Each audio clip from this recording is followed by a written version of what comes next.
انس بن مالک رضی اللہ عنہ فرماتے ہیں نبی صلی اللہ علیہ وسلم نے قبلے کی جانب کچھ تھوک دیکھا، مسجد میں تھے آپ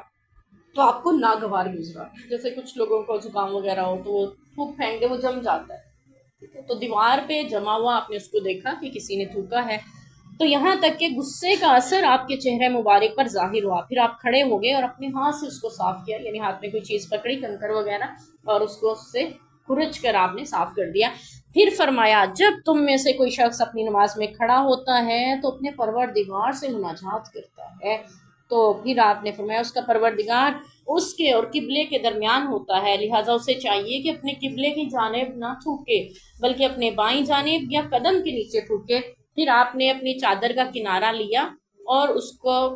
یا پھر آپ نے اپنی چادر کا کنارہ لیا، تیسرا طریقہ آپ بتا رہے ہیں، اور اس میں اپنے لعاب مبارک کو رکھ کے مل کے بتایا کہ اس طرح سے یا پھر مل لیں، ٹھیک ہے،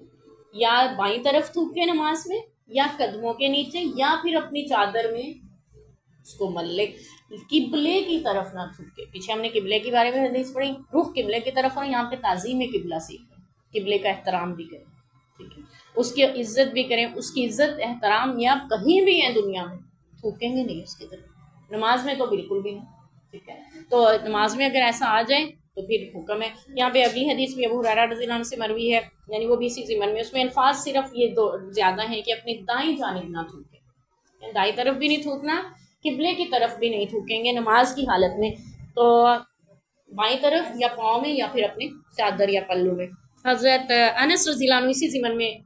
بیان کرتے ہیں کہ مسجد میں تھوکنا گناہ ہے۔ پہلی بات تھی قبلے کی طرف نہیں تھوکنا، دوسری بات تھی کہ دائیں طرف بھی نہیں تھوکنا، اب تیسری بات یہ مسجد میں نہیں تھوکنا،